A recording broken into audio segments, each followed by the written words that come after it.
Magandang hapon po sa inyong lahat. Ito po ang latest update natin sa The Hague, no? Lilinawin ko lang po yung mga lumalabas na report, hindi po magiging abogado ng presidente si VP Sara dahil sa saligang batas natin ay mayroong pagbabawal sa pag-practice ng propesyon.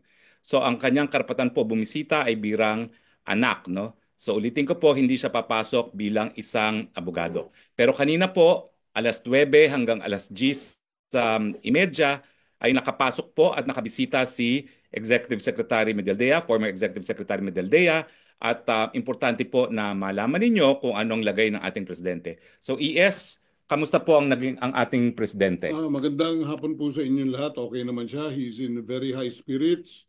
Ah, ano lang siya, naiisip niya ang mga sumusuporta sa kanya. Nagpapasalamat siya sa inyong lahat. Ituloy niyo lang ang dasal. Isa sa medyo namimiss niya yung kanyang usual na kinakain, yung tuyo, yung munggo, at higit sa lahat, yung piniritong saging. Yun ang nawawala sa kanya. Other than that, he's okay. Pagdasal, keep on praying for him. Maraming salamat po. Gano'ng katagal po yung bisita ninyo? Siguro effectively mga 1 oras lang. Kasi maraming protocol ho pagpasok, pero sumusunod tayo sa proseso nila. Oh, ano naman pong itsura ni Presidente Maganda naman ang Duterte? itsura niya. Medyo nakahabol na ng konting tulog. Yun, okay naman. Meron ba po siyang mensahe para sa mga nagmamahal sa kanya dito sa buong mundo? Tinanong ko siya niyan. Sabi niya, mahal, mahal na mahal ko kayong lahat. At maraming salamat sa lahat ng suporta na binibigay ninyo sa akin at sa aking pamilya. Okay. So, maraming salamat ES ha. Si ES po ay nagmamadali, nasa baba ng kanyang sundo. We will give you the latest update pag meron naman po. Maraming salamat po. From The Hague, Harry Roque po, your spokes. Bye-bye. Si VP Sara, and today at 9 o'clock, si Executive Secretary Medaldea rin, former Secretary Medaldea, no? So ako, I can only rely on what VP Sara has said, no? VP Sara said na okay naman daw si Presidente, medyo nung time na binisita niya, hapon na, isang meal pa lang ang sinerve sa kanya, hindi masyado nakain ni Presidente ang Dutch food. Pero pinaghandaan na raw siya ng kanin. Okay? Now, let me tell you about the detention facility. Kahapon kasi I had lunch with the Dutch National. Itong detention facility po is not exclusively for the ICC. It is an international detention facility being run by the Dutch government. And in fairness, they refer to it as the Hilton Prison kasi wala siyang rehas. It's a compound. It's like a dorm, I guess, no? Walang rehas. They're free to move about. And quality of food naman is hindi masama. Kaya lang daw, syempre, it's Dutch food, no? And they have accommodated President Duterte's preference for rice. So, ang tawag po dito sa Europe ng detention facility being run by the Dutch government, but it's an international detention facility na merong particular wing reserved for the ICC is Hilton Prison. Pero I also need to underscore this, no? Siya po ngayon ay nandun sa, kumbaga, parang clinic ng facility na yon, no? Dahil he is still being monitored, no? Ang problema nga kasi, nagkulang siya ng gamot talaga. And although alam ng mga doktor ang gamot doon, ang aking huling narinig is they are providing him with substitute medicine. Kaya nga po kagabi, nag-deliver kami ng totoong medicine niya with letter and prescription para makita nila na hindi na dapat substitute medicine ang bigay kung hindi yung talagang mga gamot na ni Presidente. Secretary, Ano? chance na siya ay... Isa lang. Si Henry Uri, hindi si RH. Secretary, ano ang chance? Ano Can you ang please chance? raise your hand? Raise your hand. Henry, you have the floor. Go. Yes, Secretary. Ano ang chance na siya ay mapauwi ng maaga at yung binabanggit ninyong motion, kasama ba na madismiss ang kanyang kaso considering the fact dun sa sinasabi ninyo na illegal ang pagkahuli sa kanya at hindi siya nabigyan ng due process? Again, no, dahil I'm working with another lawyer, at least one other lawyer actively, it would be improper for me to say something without conferring with him. Pero nakapagsalita naman ako na hindi tayo uuwi na hindi kasama ang Presidente Duterte. So let's just say that our prayers is that he will be released at the soonest time possible and we will take all steps necessary para mapauwi siya sa lalong mabilis na panahon. Now, siguro naman, I'm not in breach of confidentiality if I will tell you, malinaw yung proseso sa Article 59 ng International Criminal Court Rome Statute. At malinaw na hindi yan nasunod. So, ang mangyayari ngayon ng issue, sapat ba yon para mawala ang jurisdiction ng hukuman? Yan ay pagdidesisyonan ng hukuman kasi hindi naman nila talagang pwedeng ipilit na naiharap siya sa isang lokal na hukuman. Okay? May mga nagsasabi na baka pwedeng mag-petition na i-house arrest na lang sa kanya o interim arrest. Pwede ba yun? Again, as I said, hindi na po, well, of course, ang interim arrest, hindi natin palalampasin yan. But other than yan ay karapatang hingi ng isang akusado sa ICC, wala muna po na akong sasabihin dahil it would be unprofessional of me to speak without having conferred with my co-counsels. Okay? Thank you, Secretary. Yan. Okay, go. Next, si Jason Rodriguez. Jason Rodriguez, the call. Press lang tayo, attorney, sana mag-mute. Yung iba hindi. Please mute everyone. Everyone mute para isa-isa naman kayo Kasama sa i-recognize. estratehiya nila yung... Everyone mute. Henry, pakimute. Radyo po Hihiligin na mapauwi ng maaga. Henry, mute ka. There you go. Yan. Okay, next. Jason. Yes, attorney. First question po, may I ask po kung ano yung reaction ni Vice President Sara Duterte sa overwhelming support Ano ka? Hindi ka malinaw. Hindi ka malinaw, Jason. ng Pilipinas at maging yung mga OFWs ay nagpahagi. Type na lang niya po sa chat. Type na lang yung Jason, garbled ka. Hindi kita maintindihan. Okay? Pakis-type na lang yung question mo. Next, sinong nakataas ng kamay? Sir, ako po. Andy sa GMA. Andy Peñaperta, sir, sa GMA News Online, go sir. ahead, Andy. Sir, I have two questions, sir. Nung nakita po natin si VP Sara, nirelay po niya ang message ni dating Pangulong Duterte. Ang sinabi po sa kanya ni dating Pangulo, there will be a day of reckoning. Na-explain po ba sa inyo ni dating Pangulo ang ibig sabihin niya na to, a day of reckoning? And second question po, sir, bilang counsel po ni dating Pangulong Duterte, mabibigyan din po ba kayo ng information kung meron pong mga warrants na lalabas kay Senator De La Rosa, kay former PNP Chief Albayalde, tsaka na sa iba pong mga linked sa killings? If yes, meron po bang warrants na may issue? Okay. Unang-una, lilinawin ko sa inyo to ha. Sa mga abogado, tumataas ang balahibo namin pag tinatawag nyo na kaming legal counsel sa ICC. Ako, I can say I'm legal counsel for the President kasi I have given advice to the President on ICC matters.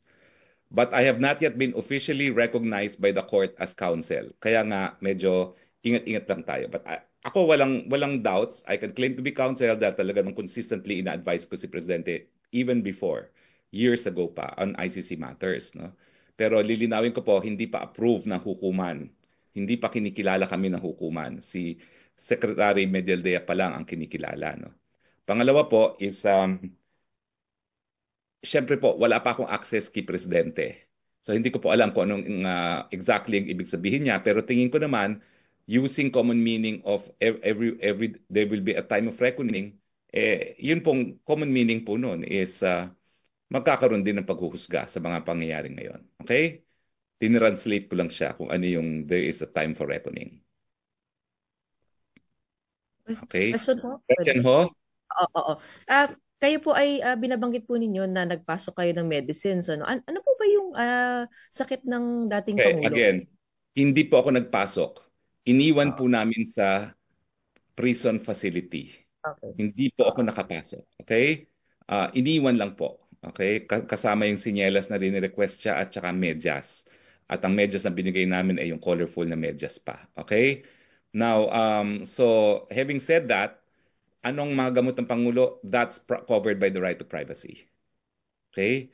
He may be president, but he doesn't have to broadcast to the world his medical condition. That's considered absolutely private information. But he has been deemed as fit by the doctors inside, no? So hindi naman po serious I'm kung ano man po. sorry, again, you're not precise. He was deemed fit to appear, but it was also deemed fit that he will only appear by video. Malinaw po yun. Malinaw po yun. Kaya nga hindi na siya pina-appear. Okay? But his deemed fit is only for purposes of appearance by video. Okay? So that says a lot, I think. That says a lot already. Okay? Next is Jason Rubrico. Subukan mo ulit, Jason. Attorney, hello po. Mas klaro na, Attorney? Yes. Yes po. Attorney, kanina, may we know the reaction of Vice President Sara Duterte doon po sa overwhelming support na ipinapakita ng taong bayan. Yesterday, sunod-sunod yung mga prayer rallies, not just here in the Philippines, but also around across the globe po, mga OFWs na nagpakita ng suporta kay dating Pangulong Rodrigo Roa Duterte. Nako, talaga naman pong nakakahabag sa damdamin ni VP Duterte yung napakalakas na suporta na pinapakita ng mga kapwa Pilipino natin, hindi lang dito sa dahig, kundi sa buong daigdig. I can confirm that the VP, being of her generation, is always online. Siya pa nga nagbigay sa akin ng unlimited data, no, from an eSIM, which is very powerful. She is forever grateful for everyone for showing their support to the president. And yan po nagbibigay ng lakas, hindi lang sa kanya, kundi sa buong pamilya, na malalampasan din ni Presidente Duterte itong pagsubok na ito. Attorney, usap-usapan po online yung paggamit ng litrato ng mga yumaong individual ng makakaliwang grupo sa EJK rally. At isa na nga rito yung doktor na pumalag dahil ginamit po yung litrato ng kanyang yumaong ama na di umano'y nasawi dahil dito sa extrajudicial killing. Pero yun nga, pumalag sila dito. Marami rin na ibang mga individual ang pumalag sa paggamit ng mga litrato. Nakaabot ba ito kay Vice President Sara Duterte? And you, Attorney, ano po yung reaction niyo dito? As I said, mas bata si VP Sara sa akin, mas teki yan. In fact, siya lahat ang nag-ayos ng aking communication requirements, no? Including my eSIM, no? Kaya malakas ngayon ang aking Wi-Fi, no? So alam po niya yan, she's forever grateful. Pagdating dun sa mga fake news, ang aking payo lang sa publiko, mag-ingat po tayo sa fake news at kaya nga natin gagawin na itong regular press briefing nang wala na pong hindi pagkakaintindihan dahil sa fake news, no? At kaya ko rin po hiningi na magsama-sama na tayo dito sa isang GC at isa na lang briefing dahil we are terribly undermined po. Ang nandito pa lang ako, E.S. Medaldea, VP Sara, and Robin Padilla. So between the welfare of the president and the legal requirements, and then Hoffman, no, you can appreciate na talagang we are really undermanned right now, no. So I ask for your indulgence, talagang dito tayo mag-uusap. Okay? So wala na? Sure. Oh yes, then.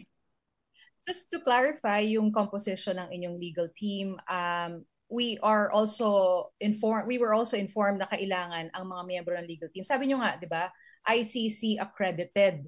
So, paano nagawa ko? Wait. Halimbawa, Unang-una, it's not an absolute rule. But of Okay. course, it's the caveat of the client, of the accused. Because international criminal law is not only a branch of international law, it's a further subspecialty of international law.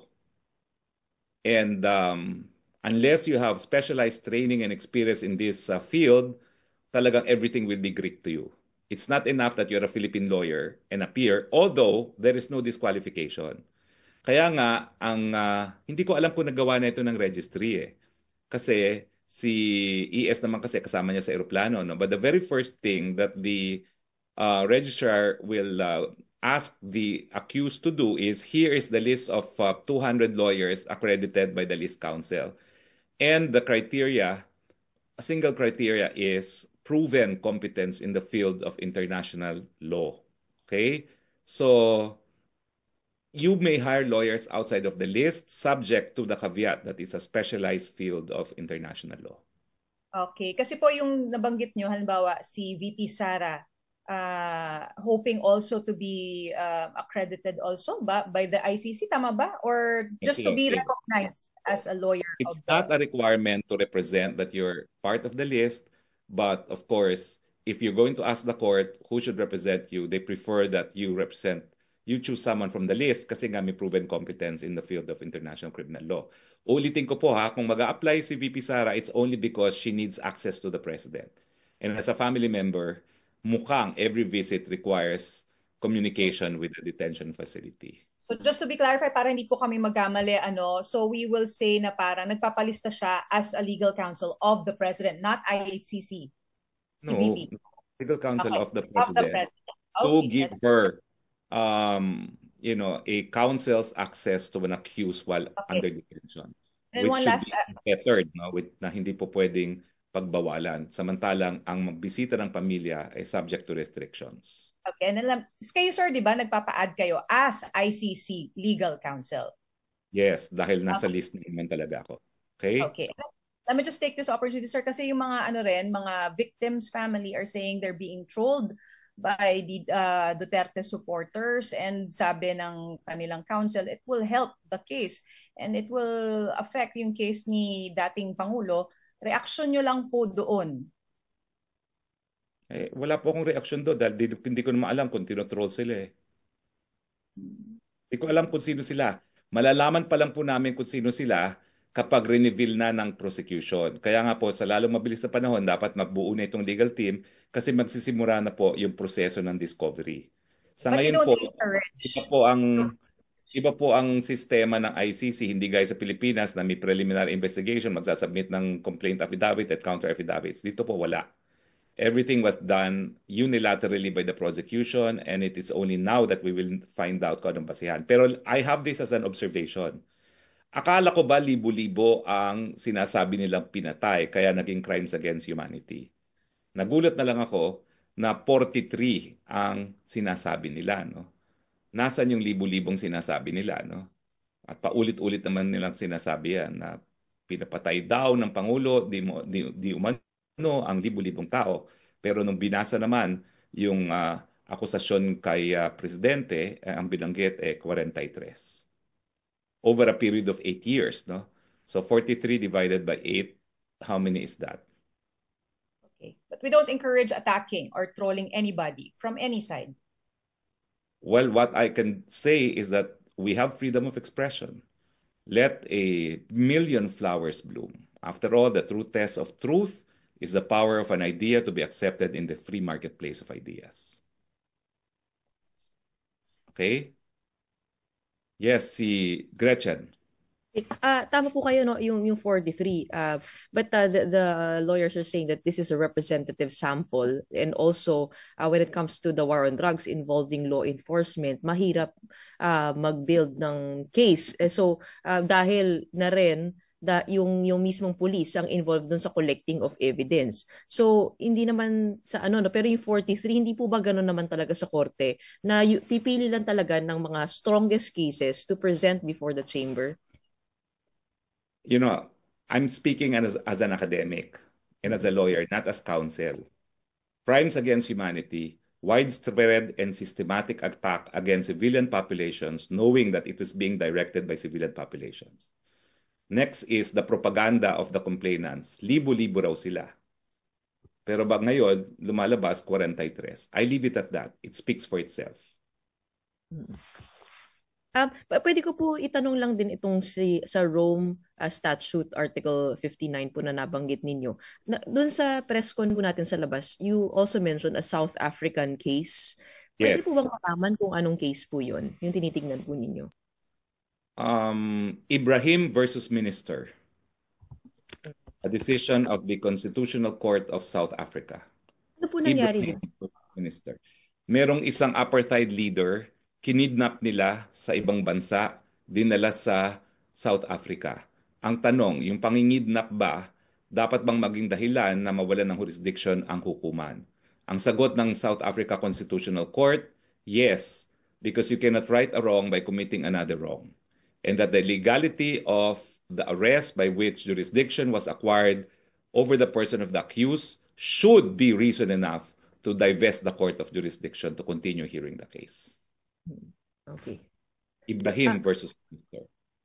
Final question po, no? Dito po sa mga visitation rights ng dating Pangulo, sino-sino po yung allowed? At si Senator Robin Padilla, ano po yung kanyang grounds? Kasi hindi po siya official family member.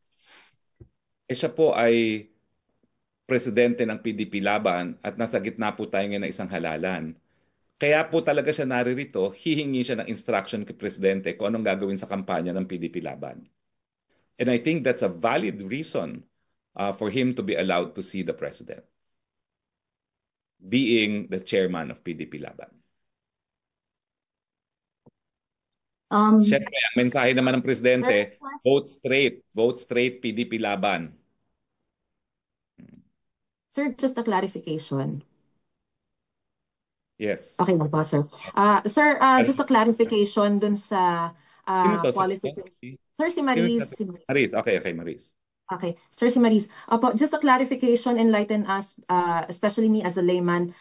Sir, kapag halimbawa magre-represent kayo sa presidente sa ICC, you don't need any additional license. As long as you have the expertise on international law, that would be enough as a qualification to represent the former president. That's not accurate. Okay, You can not know enlighten us, sir. anything about international law, and you can still represent the president if you're a member of a bar. Pero how will you know what they're talking about if you're completely clueless about international law? So it's not a bar. It's just that the registry maintains the list kasi nga proven competence in international law ang requirement to be in the list, no? So at least if the accused will choose from the list counsel, there's at least the assurance that he's been pre-screened to know what he will be talking about as counsel before the ICC. But if you have additional counsels to represent and you will be applying for that, you don't need It's not a any requirement other that you be in the list counsel. requirement. But there are rights of list counsel members, of course, na they may not be able to avail kasi meron kaming advocate in the court. So for instance, no, if I feel I'm not being accorded the right to visitation, then we can complain to our advocate and it can be sent to the court and acted upon. It works as a bar association. So it represents the lawyers appearing before the ICC, specifically the concerns on parity of arms. Kasi talagang lahat ng karapatan binibigay lang nila sa prosecution. All right, sir. Thank you. Okay, so okay na si Gretchen, okay na si Jason. I have no further questions. Okay. Sir, this is Joe Feltesorio from correspondent of ABS-CBN. Yung question ko lang, you said that restricted kasi yung access ng family. In your experience, how long did it take you to get access to ex-President Duterte? And darating po yung pamilya ni ex-President Duterte in the coming days. So how will it go when it It's comes to limited. getting All access? visits to the detainees are limited to 1 hour. And all are subject to approval if you are family.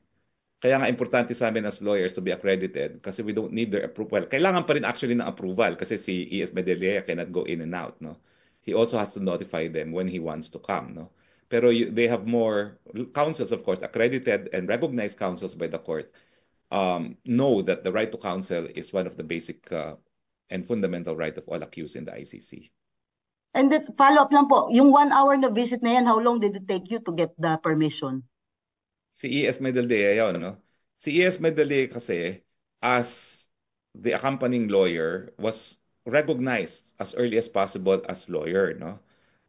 So siya naman, he filed it the day before. And he was only notified on the day itself na po pwede na siyang pumunta. So, mabilisan because otherwise, hindi matutuloy yung proceedings na walang counsel na present si Presidente Duterte, no? So, they also had to make sure that the president was represented by counsel on the first hearing.